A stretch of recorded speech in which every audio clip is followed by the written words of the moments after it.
नमस्कार, मी राजकुमार नागोलवार, अध्यक्ष पद्मशाली समाज नागपूर। माझ्यासोबत आमच्या पद्मशाली समाज नागपूर संस्थेचे सचिव तारकेश्वर उडतेवार जी आहेत आणि सोबत माझे मित्रपरिवार आणि समाज बांधव या ठिकाणी उपस्थित आहेत। आम्ही दरवर्षी महाशिवरात्रीला पद्मशाली समाज नागपूरद्वारे या ठिकाणी अभिषेकचा कार्यक्रम असतो आणि अभिषेक झाल्यानंतर आमचे समाज बांधव आमचं जे कुलदेवत आहे महामुनी मार्कंड ऋषी यांच्या दर्शनाला येतात। त्यानंतर या ठिकाणी भजन कार्यक्रम असतो आणि जे भक्त आहेत शिवचे ते सर्व शिवभक्ताचे आपल्या भागातील नागरिक दर्शनाला येतात मंदिरामध्ये। आमच्या ह्या जे पद्मशाली समाज भवनमध्ये जे काही महामुनी मार्कंड ऋषीचं मंदिर आहे त्या मंदिरात दर्शनाला येतात आणि त्यानंतर या ठिकाणी आम्ही प्रसाद वितरण करतो।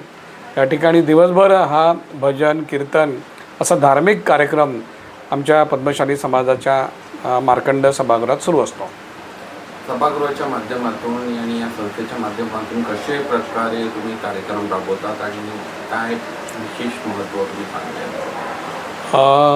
पद्मशाली समाज नागपूर अंतर्गत मार्कंड सभागृहामध्ये आणि नागपुरामध्ये आता नुकतेच आम्ही महामुनी मार्कंड ऋषी आमचे जे कुलदैवत आहेत त्यांची जयंती साजरी करण्यात आली आणि त्यामध्ये आम्ही तिथेसुद्धा सकाळी अभिषेक करतो।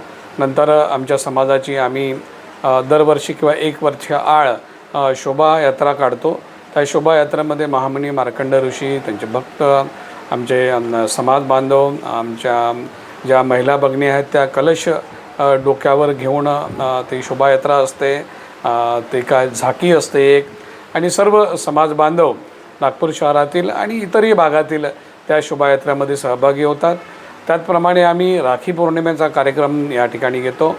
त्यानंतर दिवाळीमध्ये या ठिकाणी आमची माता लक्ष्मीची पूजा असते, तो दिवाळी उत्सव साजरा करतो। त्याचप्रमाणे असे अनेक मग सामाजिक कार्यक्रम असेल, हेल्थ चेकअप कॅम्प असेल, त्यानंतर आम्ही वधूवर परिचय मेळावा घेतो जवळपास एक 2-4-5 वर्षामध्ये। तो मोठ्या प्रमाणात महाराष्ट्र लेवलवर असतो आणि यावर्षीसुद्धा आम्ही सुरेश भट सभागृहामध्ये पुढच्या महिन्यात मार्चमध्ये किंवा एप्रिलमध्ये महाराष्ट्र लेवलवर त्या ठिकाणी वधूवर परिचय मेळावा घेत आहे। त्या ठिकाणी महाराष्ट्रामध्ये आमच्या समाजाचे सोलापूरचे महापौर झाले आहेत आणि अनेक भागात महाराष्ट्रात नगरसेवक झाले आहेत। त्या सर्वांचा जिल्हा परिषद मेंबर निवडून आले आहेत, त्या सर्वांचा आम्ही सत्कार करतो। आणि यावर्षी आम्ही जे आमच्या समाजाचे भारतामध्ये जे IAS अधिकारी आहेत, IPS अधिकारी आहेत, त्या सर्वांना एकत्र बोलावून त्यांचासुद्धा सत्कार करणार आहोत। आणि जे कला क्रीडा क्षेत्रामध्ये आणि असे जे बुद्धिवंत लोक आहेत जे विद्यार्थ्यांना मार्गदर्शन करतील, समाजाला मार्गदर्शन करतील, असं या लोकांचं आम्ही एक चर्चासत्रसुद्धा या ठिकाणी वधूवर परिचय मेळाव्याच्या 1 दिवसा अगोदर आम्ही मार्कंड सभागृहामध्ये ठेवणार आहोत।